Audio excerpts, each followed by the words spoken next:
नमस्कार, स्वागत है आपका न्यूज बाइस्कोप में। मैं हूं आसिया।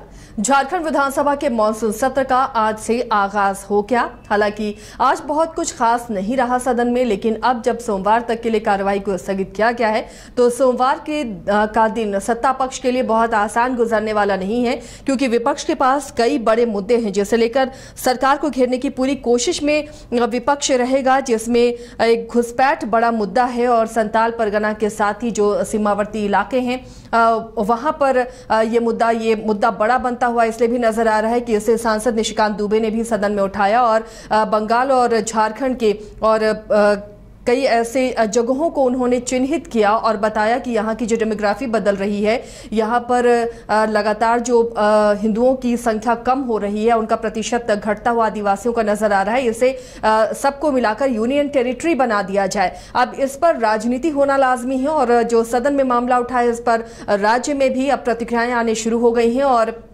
राज्य में भी विपक्ष इसे लेकर सत्ता पक्ष को घेरने की पूरी कोशिश में रहेगा और ये सोमवार को जब सदन की कार्यवाही होगी तो उस दौरान ये मुद्दा जरूर शोर मचाता हुआ नजर आएगा। सहयोगी करिश्मा भी हमारे साथ जुड़ी हुई हैं। करिश्मा, आज से मानसून सत्र का आगाज हो गया है। हालांकि जब मानसून आता है या बारिश होती है तो तापमान में थोड़ी गिरावट होती है, लेकिन राज्य में चुनाव भी होने हैं इसी साल, कुछ महीनों में उसकी भी घोषणा होनी है और इसके साथ ही अब घुसपैठ एक बड़ा मुद्दा बन गया है। सांसद निशिकांत दुबे ने भी उसे उठाया है। इसकी आंच यहां मानसून सत्र में काफी तपिश देगी। क्या तैयारी विपक्ष की तरफ से दिख रही है?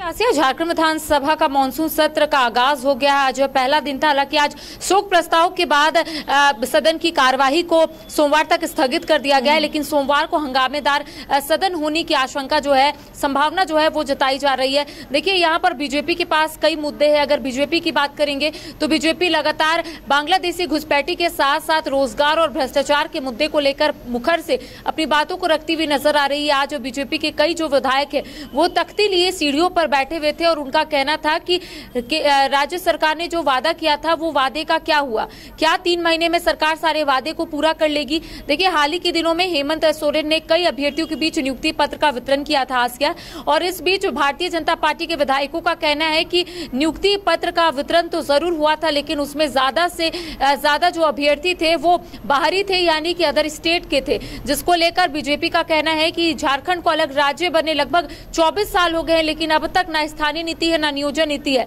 आखिर सरकार करने क्या वाली है ये सरकार को भी नहीं पता है।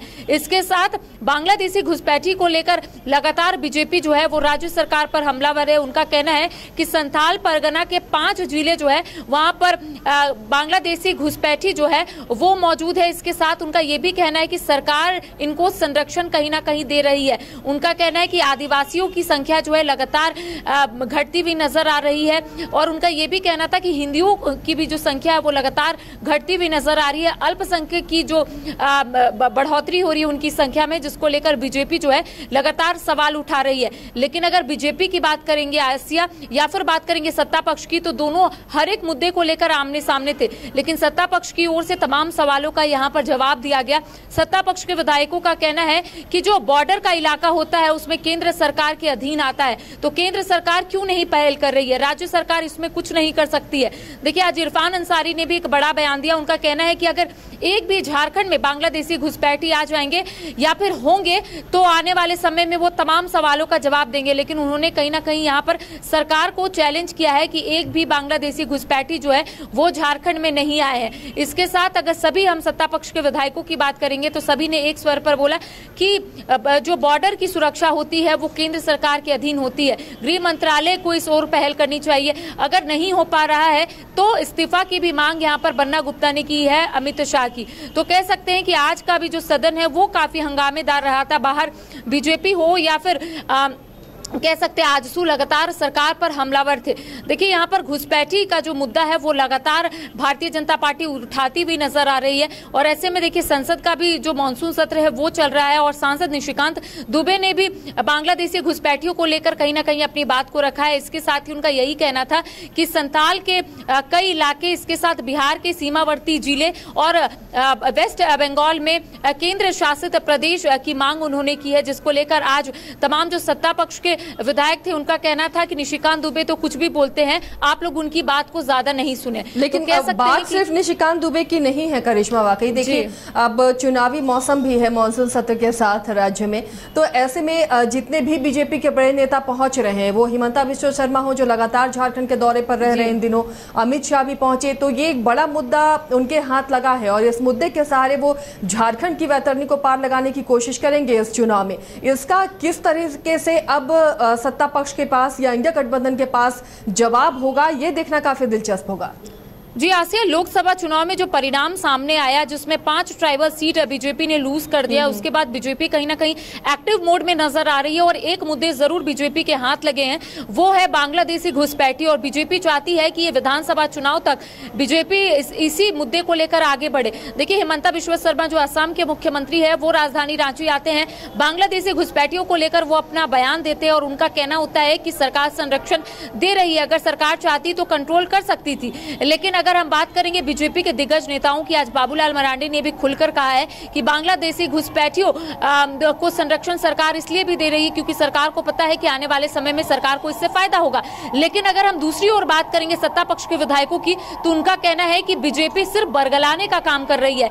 2 से 3 महीने बचे हुए विधानसभा चुनाव में और बीजेपी चाहती है कि जनता को अपनी तरफ आकर्षित कर ले किसी भी मुद्दे पर, लेकिन ऐसा नहीं होगा। जनता अब सब कुछ जानती है, यहाँ के लोग सब कुछ जानते हैं। ये जो सरकार है यानी कि अलायंस की सरकार है, वो जनता के हित में काम करती है, आदिवासियों के हित में काम करती है। बीजेपी सिर्फ जनता को भटकाने का काम कर रही है। तो आज निशिकांत दुबे ने जो बयान दिया है, उसको लेकर भी कहीं ना कहीं आज की सियासी सरगर्मी तेज हो गई थी। पक्ष और विपक्ष आमने सामने जरूर थे आसिया, लेकिन विधानसभा चुनाव को लेकर अब हम कह सकते हैं कि बीजेपी एक्टिव मोड में नजर आ गई है।